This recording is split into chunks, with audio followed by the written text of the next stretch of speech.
Welcome to everybody. Class 12th में जो है अब एक्टिव पैसिव शुरू कर दिया गया है। अब ये देखना है कि जो एक्टिव पैसिव होते हैं यानी वॉइस को देखते हैं कि किस प्रकार से स्टूडेंट्स इनको कठिन मानते हैं। हालांकि देखा भी गया कि अगर क्लास 12th में ही देखें तो अभी तक भी बहुत से ऐसे स्टूडेंट्स हैं जिनको पैसिव वॉइस नहीं आते हैं। लेकिन अब अगर इस वीडियो को देखते हैं, इसके बाद अगर करते हैं एक्सरसाइज, तो फिर यही प्रश्न उठेगा भला कैसे नहीं आता है, यानी आएगा और ज़रूर आएगा। तो ये जो पिछली वीडियो देखा गया वॉइस की, वो केवल इंट्रोडक्शन था और अब जो है इंट्रोडक्शन के आगे बढ़ रहे हैं, यानी मेन खेल जो है वॉइस का अब शुरू होगा। तो यकीन मानिए जिनको एक भी पैसिव वॉइस नहीं आते हैं, जो जीरो हैं बिल्कुल, उनको भी अब पैसिव वॉइस आएंगे। बस ध्यान से देखना है, एक एक पॉइंट को अच्छे से समझना है, फिर एग्जाम्पल्स देखना है और प्रश्न यही उठाएंगे भला ना आए, बस यही देखना है। और ये देखते हैं कि कैसे नहीं आता है। तो बता दिया कि जिनको कुछ भी नहीं आता, बिल्कुल जीरो है वॉइस में, पैसिव वॉइस नहीं आते हैं, क्योंकि देखा गया टीचर होने के अंतर्गत ये देखा गया कि ऐसे इंटर के बहुत से ऐसे स्टूडेंट्स मिल जाएंगे जिनको अगर वॉइस के एग्जाम्पल्स दे दिए जाएं तो नहीं कर पाते हैं। कुल मिला के 50% स्टूडेंट्स नहीं कर पाते हैं। तो उन्हीं को ध्यान में रखते हुए एक सरल तरीके से इनको बताया जाएगा और फिर हर बार बोलेंगे कैसे नहीं आता है, आएगा और ज़रूर आएगा। तो बस अब देखते हैं कैसे शुरुआत करते हैं। तो अब देखते हैं, इंट्रोडक्शन तो हो ही चुका था और अब जो ये पढ़ने जा रहे हैं वॉइस का पार्ट नंबर 2 होगा। वॉइस का पार्ट 2 है। पार्ट 1 था जो इंट्रोडक्शन था और अब जो है धीरे धीरे आगे बढ़ रहे हैं कि किस प्रकार से एक्टिव वॉइस से पैसिव वॉइस या फिर पैसिव वॉइस से एक्टिव वॉइस को बदलते हैं। और अब यहाँ पर जैसे कि कल उस वीडियो में बताया ही गया कि असर्टिव सेंटेंस का चेंजेस देखेंगे, इंट्रोगेटिव का देखेंगे और इम्परेटिव सेंटेंस का देखेंगे। इसके अलावा एक्सेप्शन भी देखेंगे। तो उनमें से बिल्कुल शुरुआत से चलते हैं कि सबसे पहले असर्टिव सेंटेंस को देख लेते हैं कि इसका वॉइस परिवर्तन किस प्रकार करें। तो सबसे पहले किसको देखने वाले हैं?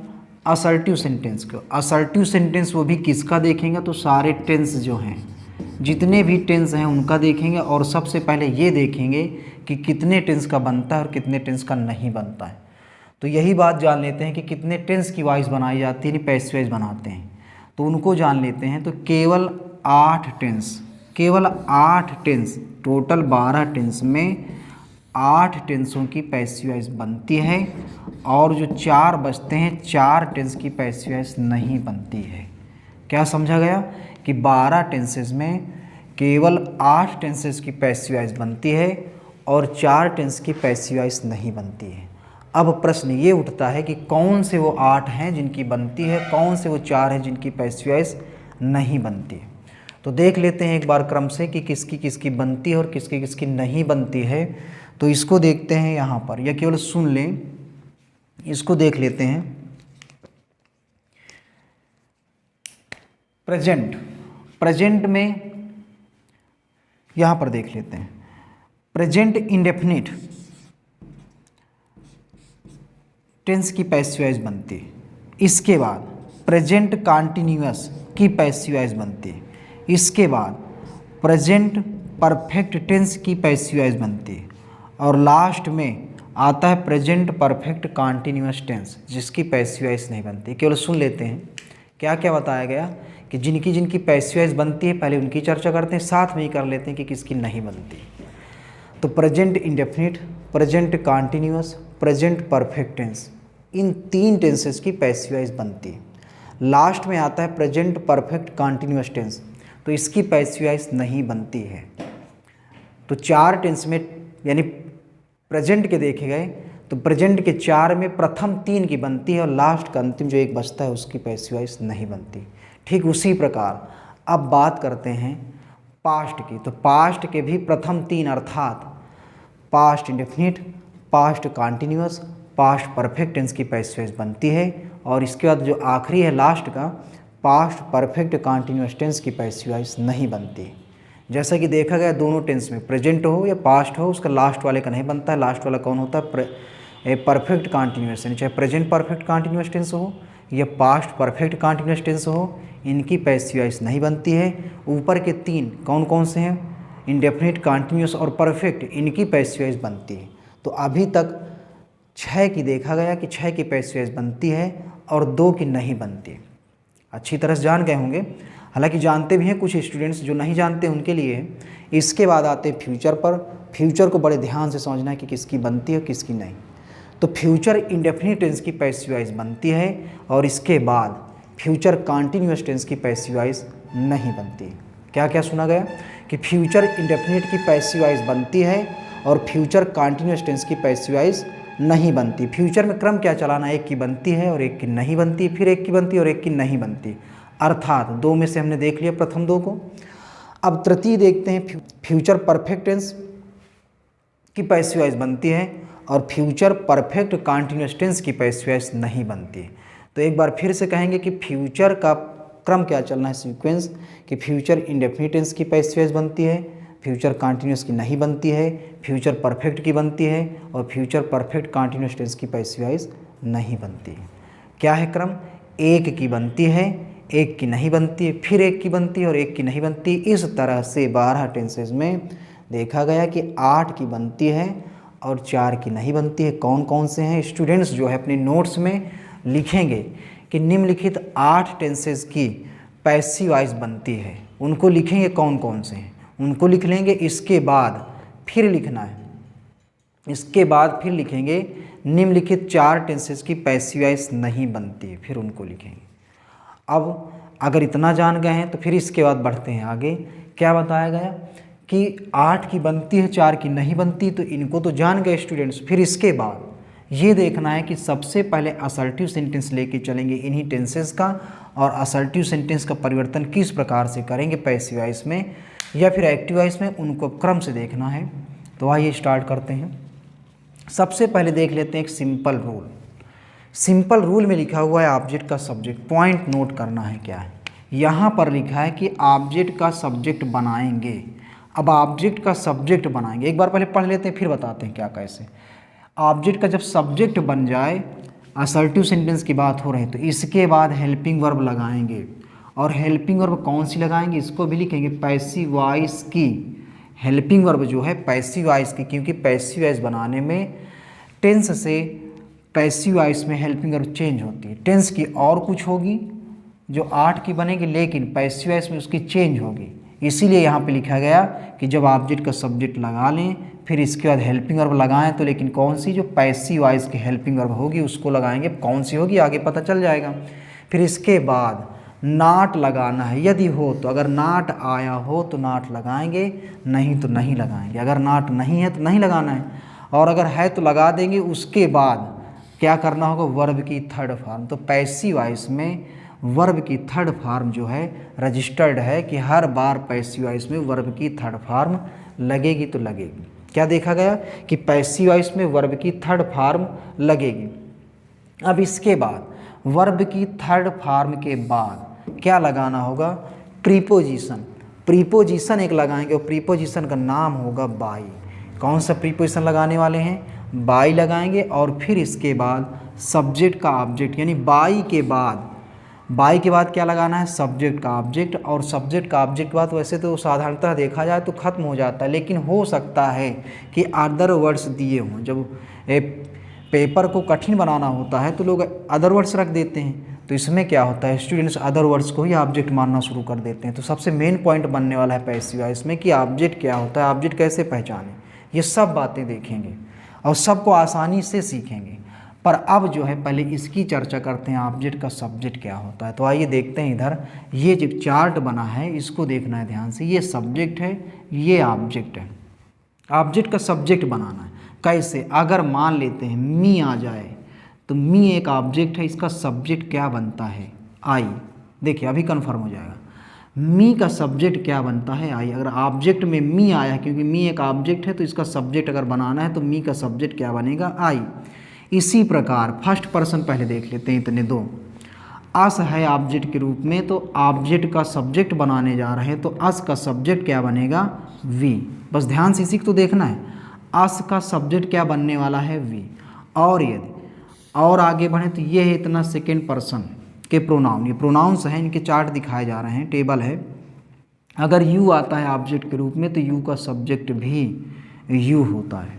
इसके बाद ये सब थर्ड पर्सन है, इनको क्या करना है, अगर हिम आ जाए, हिम अगर आ जाता है ऑब्जेक्ट के रूप में, एक तो ऑब्जेक्ट ही है, उसका अगर सब्जेक्ट बनाना है तो क्या बनाएंगे, हिम का ही। इसी तरह से अगर हर आता है ऑब्जेक्ट और उसका सब्जेक्ट बनाना है तो हर का सब्जेक्ट क्या बनाएंगे, सी बनाएंगे।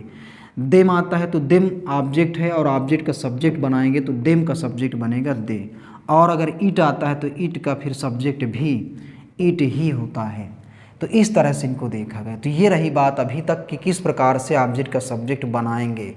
अब बात करते हैं सब्जेक्ट का, ऑब्जेक्ट जो लास्ट में दिया हुआ है। अगर आई आता है और उसका ऑब्जेक्ट बनाना है तो मी करेंगे। ये देखिए जैसे ऐसे आए थे अब ऐसे जाना है, क्योंकि ऑब्जेक्ट का सब्जेक्ट था अभी तक, अब जो है सब्जेक्ट का ऑब्जेक्ट होगा। अस अगर आता है तो वी बना देंगे, ये था ऑब्जेक्ट का सब्जेक्ट, लेकिन अब क्या है सब्जेक्ट का ऑब्जेक्ट। अगर वी आता है तो वी का ऑब्जेक्ट क्या बना देंगे, अस। और सब्जेक्ट के रूप में यू आता है तो यू का ऑब्जेक्ट भी यू बनता है। अगर ही आता है सब्जेक्ट के रूप में तो ही का ऑब्जेक्ट बनाएंगे हिम। सी आता है सब्जेक्ट तो सी का ऑब्जेक्ट बनाएंगे हर। और अगर दे आता है सब्जेक्ट के रूप में तो दे का ऑब्जेक्ट बनाएंगे देम। और अगर इट आता है सब्जेक्ट के रूप में तो इट का ऑब्जेक्ट भी बनाएंगे इट। अब उम्मीद है कि स्टूडेंट्स को समझ में आ गया होगा कि किस प्रकार से ऑब्जेक्ट का सब्जेक्ट बनाना है, क्योंकि होता यही है कि ऑब्जेक्ट का सब्जेक्ट बनाने में ही प्रॉब्लम होती हैं। अब इनके अलावा अगर कोई नेम आ जाता है तो नेम को तो कोई चेंज कर नहीं पाएगा। अगर मोहन आया है ऑब्जेक्ट के रूप में तो सब्जेक्ट भी मोहन ही बनेगा। और यदि सब्जेक्ट के रूप में मोहन आया है तो फिर ऑब्जेक्ट भी मोहन ही बनेगा। नेम को क्या बताएगा कि नेम को चेंज नहीं करना है, नेम नेम बना रहेगा। तो बस ऑब्जेक्ट सब्जेक्ट का मतलब क्या, केवल स्थान परिवर्तन होगा। लेकिन पर्सन का जो चार्ट देखे हैं इनका परिवर्तन किस प्रकार से किया गया, तो अब स्टूडेंट्स जो है इसको बड़े आसानी से कर लेंगे। ये रहा अभी तक चार्ट किसके बारे में कि किस प्रकार से ऑब्जेक्ट का सब्जेक्ट और सब्जेक्ट का ऑब्जेक्ट बनाएंगे। अब आगे बढ़ते हैं। सिंपल रूल एक ऐसा रूल लिख दिया गया है कि स्टूडेंट्स इस रूल का फॉलो करते रहें तो हर पैसिव इसको बना लेंगे। रूल बोले तो एक मंत्र है, मंत्र मारिए काम हो जाएगा, चाहे जितना कठिन हो, चाहे जितना कठिन पैसिव वॉइस हो। मंत्र है सभी स्टूडेंट्स के पास और इस मंत्र को मार देंगे तो पैसिव वॉइस बन जाएगा। बस मंत्र है तो दिक्कत क्या है। कुल मिला के रूल अगर आता है तो दिक्कत किस बात की है, कोई प्रॉब्लम ना होनी चाहिए, कोई दिक्कत ना होनी चाहिए, क्योंकि मंत्र है, रूल है। अब बढ़ते हैं आगे, एक एक टेंस को सीखते हैं। तो जैसा कि टेंस में सबसे पहले टेंस आता है प्रेजेंट इंडेफिनिट टेंस, और प्रेजेंट इंडेफिनिट टेंस की हेल्पिंग वर्ब जो होती हैं वो होती हैं डू या डज। क्या होती हैं, डू या डज होती हैं। और ये यस या यस भी हेल्पिंग वर्ब नहीं होती हैं, लेकिन जब helping verb present indefinite tense में नहीं आती हैं तब वहाँ पर वर्ब में यस या यस का प्रयोग होता है। उस हिसाब से यस या यस को मान लेंगे, केवल एक सरल दिखाने के लिए किया गया है। कुल मिला के ये देखना है कि अगर यस या यस आता है, डू या डज आता है तो प्रेजेंट इंडेफिनिट टेंस है, और ये हेल्पिंग वर्ब चेंज होके चली जाएंगे, यानी यस या यस डू या डज चेंज होके किस में जाएगा, इज एम आर में। ये पॉइंट है, इसी को तो लर्न करना है स्टूडेंट्स को। क्या कहा गया कि अगर यस या यस आ जाए, डू या डज आ जाए तो इसको चेंज करके कहाँ ले जाना है, इज एम आर में। ठीक, तो ये रहा पॉइंट अभी तक। क्या क्या कहा गया कि अगर इज वो यस या यस आता है, डू या डज आता है तो किस में चेंज कर देंगे, पैसिव वॉइस बनाने में। पैसिव वॉइस के है, पैसिव वॉइस बनाने में क्या करेंगे, इज एम आर। अभी देखो एग्जाम्पल्स दिखाते हैं, क्योंकि बताया गया कि रूल और चार्ट किसी काम के नहीं है जब तक एग्जाम्पल्स ना देखे जाएं। अभी तक तो अभी चार्ट देख रहे थे, अब देखते हैं इसका एग्जाम्पल। पहले इसका देखते हैं, केवल इसका एग्जाम्पल है। एक जैसे यहाँ पर आया है पारो टेल्स अलाई, एग्जाम्पल नंबर 1 है। यहाँ पर एग्जाम्पल आया है पारो टेल्स अलाई। इसका जो है पैसिव वॉइस बनाने जा रहे हैं, तो सबसे पहले स्टूडेंट्स के माइंड में ये आना चाहिए कि कौन यहाँ पर क्या क्या है। इसको देख लेते हैं हर सरल तरीके से। इसको कहेंगे सब्जेक्ट।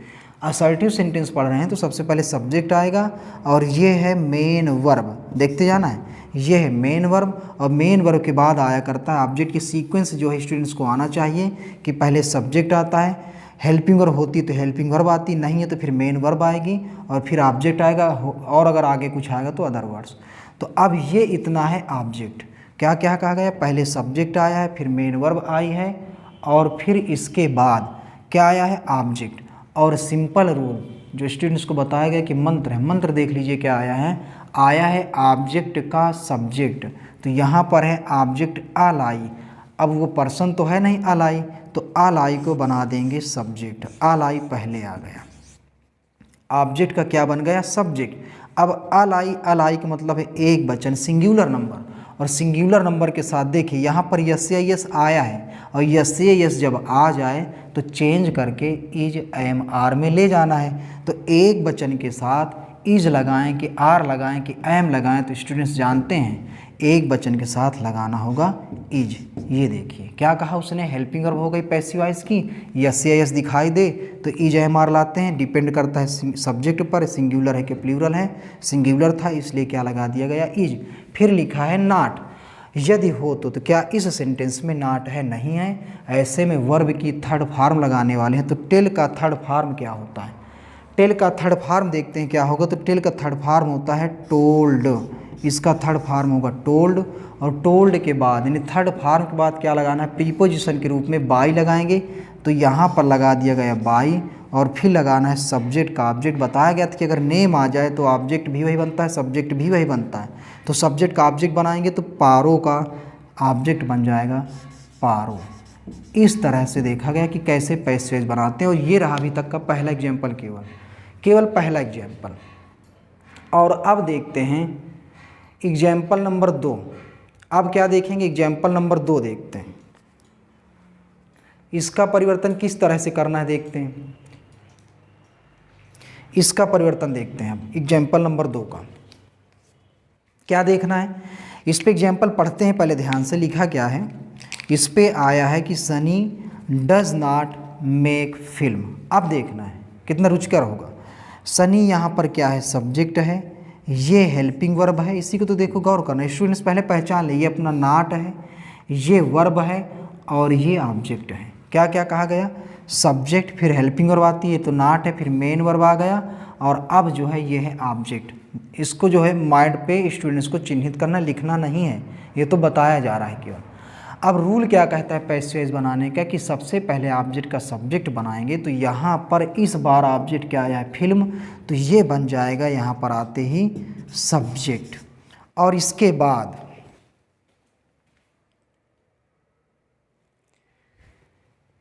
बाद क्या देखना होगा कि जब ऑब्जेक्ट का सब्जेक्ट बन गया फिल्म, अब जो है यहाँ पर देख रहे हैं डज, और कहा गया कि जब डू या डज आ जाए तब पैसिव वॉइस बनाने में सहायक क्रिया इज एम आर आती हैं। तो ये जो डज लिखा है इसके हिसाब से पैसिव वॉइस में इज एम आर लाना है। तो फिल्म जो है सिंगुलर है, उस हिसाब से लगा देंगे इज। और रूल क्या कह रहा है, जब हेल्पिंग और पैसिव वॉइस वाली हो जाए फिर देखना है नॉट है कि नहीं। तो इस सेंटेंस में नॉट है तो नॉट लगा देते हैं, ये लग गया नॉट।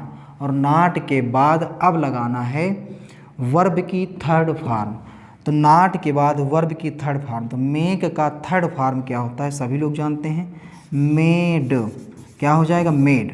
और फिर क्या लगाना है, बाई, मतलब प्रीपोजिशन के रूप में बाई लगाएंगे, लग गया बाई। और बाई के बाद सब्जेक्ट का ऑब्जेक्ट बनाएंगे। तो यहाँ पर इस बार सब्जेक्ट के रूप में है सनी, और सनी बन जाता है यहाँ पर ऑब्जेक्ट। तो ये रहा अभी तक का एग्जाम्पल नंबर 2, किस तरह से परिवर्तन किया गया। अगर अच्छे स्टूडेंट्स हैं तो अर्थ निकालते चलें। कैसे अर्थ निकालेंगे, पारो झूठ बोलता है, पैसिव वॉइस का अर्थ क्या होगा, झूठ पारो द्वारा बोला जाता है। ट्रांसलेशन मजबूत करिए, क्या कहा गया, पारो द्वारा झूठ बोला जाता है। इस पे क्या है कि सनी फिल्म नहीं बनाता है, और नीचे अर्थ क्या है कि फिल्म सनी द्वारा नहीं बनाई जाती है। कुल मिला के पैसिव वॉइस में जो अर्थ आना है वो जाना के रूप में आना है, जा के रूप में। किस में आएंगे, जा के रूप में। अभी और बताएंगे कि इस तरह में क्या स्टूडेंट्स ट्रांसलेशन भी सीखेंगे। तो अभी तक जो देखा गया कि केवल एक टेंस का परिवर्तन पैसिव वॉइस में करने का तरीका। अब जो है देखने वाले हैं दूसरे टेंस का, क्या है वो, प्रेजेंट कॉन्टिन्यूअस टेंस। इसको देखते हैं। वैसे कि जानते हैं कि प्रेजेंट कॉन्टिन्यूअस टेंस की हेल्पिंग वर्ब क्या क्या होती हैं। तो इसकी हेल्पिंग वर्ब होती है is am are. Present continuous tense की हेल्पिंग वर्ब क्या होगी, इज एम आर। और पैसिव वॉइस अगर बनाना है तो चेंज होके इज एम आर तो आएगा ही, इनके साथ जुड़ जाएगा केवल बीइंग, यानी इज एम आर के साथ पैसिव वॉइस में जुड़ जाता है, ऐड हो जाता है बीइंग। जब यस या यस आया, डू या डज आया तो इज एम आर हो गया था, लेकिन इस बार इज एम आर स्वयं आ गया। तो जब इज एम आर स्वयं आ जाए तब उनके साथ पैसिव वॉइस बनाने में केवल एक नए वर्ड का यूज कर देंगे, वो है बीइंग, जोड़ देंगे इन्हीं के साथ। ये देखिए प्लस लगा हुआ है। तो आइए जब तक एग्जाम्पल नहीं देखते हैं तब तक समझ में नहीं आएगा। तो एग्जाम्पल लिखा हुआ है सी इज़ राइटिंग अ लेटर, इसको समझते हैं पहले। यहाँ पर सी क्या है, एक सब्जेक्ट है, ध्यान से समझना, यही तो पॉइंट है यहाँ पर। और इज क्या है, हेल्पिंग वर्ब। इसके बाद राइटिंग क्या हो जाएगा, मेन वर्ब।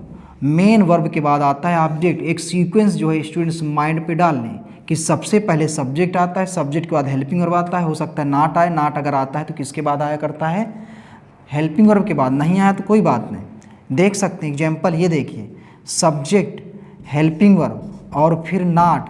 नाट अगर आता है तो किसके बाद आता है, असर्टिव सेंटेंस में हेल्पिंग वर्ब के बाद। उस पर नहीं था तो नहीं आया।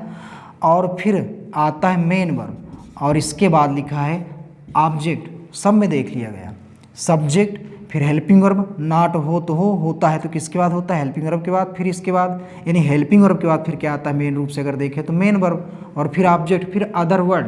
हालांकि अभी तक अदर वर्ड का एग्जाम्पल नहीं आया तो नो प्रॉब्लम, आ जाएगा कभी ना कभी। अब इसको पैसिव वॉइस बनाना है। तो पैसिव वॉइस का रूल क्या है, मंत्र क्या है, देखते हैं। लिखा है ऑब्जेक्ट का सब्जेक्ट, तो यहाँ पर ऑब्जेक्ट क्या है, ए लेटर।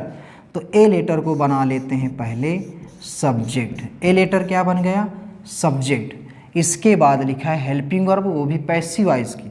तो बताया गया कि जब इज एम आर आ जाए, ये देखिए इज एम आर आ जाए, पैसिव वॉइस में चेंज हो जाती हैं। इज एम आर तो लगना ही है, प्लस क्या लग जाएगा, बीइंग। तो एक वचन के साथ इज एम आर में से कौन सा लगने वाला है, इज। तो एक वचन के साथ, एक का मतलब एक वचन है, इज लगा देंगे। और इनके साथ क्या जुड़ जाएगा, बीइंग। तो यहाँ पर लगा देते हैं बीइंग। ये देखिए, तो आ लेटर इज बीइंग। अभी तक रही पैसिव वॉइस की हेल्पिंग वर्ब। और अब देखना है नाट, तो नहीं है, कोई बात नहीं। अगर होता तो फिर कहाँ लगता, अभी पता चल जाएगा। वर्ब की थर्ड फॉर्म लगाना है। तो राइटर, ये जो राइटिंग लिखा है, राइट है, राइट का थर्ड फॉर्म सबको पता है क्या होता है, राइट का थर्ड फॉर्म रिटेन। और वर्ब की थर्ड फॉर्म के बाद लगाना होगा प्रीपोजिशन के रूप में बाई। यहाँ पर लग जाता है बाई, और बाई के बाद लगाना है, देख सकते हैं सब्जेक्ट का ऑब्जेक्ट। ये है सब्जेक्ट सी, और सी का ऑब्जेक्ट देख सकते हैं, ये सब्जेक्ट है सी, और सी का ऑब्जेक्ट क्या बन रहा है, हर। शुरुआत में बताया गया कि किस प्रकार से सब्जेक्ट का ऑब्जेक्ट बनाते हैं। उम्मीद है समझ में आया होगा। अब देखते हैं अर्थ। वह एक पत्र लिख रही है, बताया गया पैसिव वॉइस में जा का अर्थ चलेगा, जा का। अब देखिए, एक पत्र उसके द्वारा लिखा जा रहा है, टेंस भी ना भूले और प्लस जा भी चलाएं। रहा है, रही है किस टेंस में आते हैं, कॉन्टिन्यूअस में। तो क्या बोलना है, एक पत्र उसके द्वारा लिखा जा रहा है। तो ये रहा एक्टिव वॉइस, ये रहा पैसिव वॉइस। परिवर्तन समझ में आया होगा। इसके बाद इसमें से पहले पहचान लिए थे कौन सब्जेक्ट है, सबसे पहले सब्जेक्ट, फिर हेल्पिंग वर्ब, फिर नाट अगर है, फिर मेन वर्ब, फिर ऑब्जेक्ट। पैसिव वॉइस बनाना है तो फिर से एक बार देखते हैं ऑब्जेक्ट का सब्जेक्ट। स्टूडेंट्स देखेंगे कैसे करते हैं, हर बार देख देख के बनाना नहीं आता है। ऑब्जेक्ट क्या है, हिम। हिम देखिए, हिम का क्या बनाने जा रहा हूँ, सब्जेक्ट। तो हिम का सब्जेक्ट क्या होता है, ही। ये देखिए ही बन गया। अब आर है, तो ये देखिए इज एम आर अगर आ जाता है तो पैसिव वॉइस में चेंज होके इज एम आर ही रहता है, प्लस क्या जुड़ जाता है, एक नया बीइंग। अब बताइए, ही एक वचन का कि बहुवचन का, अगर एक वचन का है भी तो एक वचन के साथ क्या लगता है, इज लगता है, इज लगाया गया। फिर इसके बाद बीइंग जोड़ते हैं, इनके साथ क्या जोड़ा जाता है, अगर ये आते हैं तो बीइंग जोड़ते हैं। अब नई बात, यहाँ पे जगह क्यों छोड़ी गई, इसलिए कि अगर नाट दिया है और सहायक क्रिया दो शब्दों से मिलकर बनती है, दो वर्ड से मिलकर के बनती है, तो नाट इनके बीच में लगाया जाता है। एक नया पॉइंट क्या कहा जाएगा कि अगर हेल्पिंग वर्ब दो शब्दों से मिलकर बनती है और सेंटेंस में नाट दिए हैं, तो नाट को उन्हीं दोनों वर्ड्स के बीच में लगाया जाता है। ये देखिए, इज बीइंग हेल्पिंग वर्ब थी, इसके बीच में क्या लगाया गया, नाट। और अब आगे बढ़ते हैं, पैसिव वॉइस तक पहुँच चुके, वो हेल्पिंग वर्ब तक पहुँच चुके हैं, और अब लगाना है वर्ब की थर्ड फॉर्म। नाट भी लग गया। तो ये जो बीट लिखा है, बीट है वर्ब, ये देखिए मेन वर्ब, इसी की तो थर्ड फॉर्म लगाना। तो बीट का थर्ड फॉर्म होता है बीटेन, और बीटेन के बाद अब क्या लगाएंगे, प्रीपोजिशन बाई। यहाँ पे लगा दिया गया बाई, और बाई के बाद फिर क्या लगाना होगा, सब्जेक्ट का ऑब्जेक्ट। और सब्जेक्ट क्या था, दे का क्या बनाएंगे, ऑब्जेक्ट। दे सब्जेक्ट है, दे का ऑब्जेक्ट बनता है, सीधा सीधा देख लेते हैं अभी। देम। तो ये रहा एग्जाम्पल नंबर 4 का पैसिव वॉइस। अर्थ देखते हैं, वे उसे पीट नहीं रहे हैं, और इसका अर्थ बनने वाला है उनके द्वारा वह पीटा नहीं जा रहा है। अर्थ हर बार बताएंगे। इस तरह से चारों को बदला गया, समझ में भी आया होगा। मेन पॉइंट ये है कि इस तरह एक एक पॉइंट कोई नहीं बताता है, सिर्फ अपना टैलेंट दिखा देते हैं कि नहीं हमें इतना आता है, स्टूडेंट्स को आए या ना आए वो उन पर है, लेकिन हमें अपना टैलेंट नहीं दिखाना है।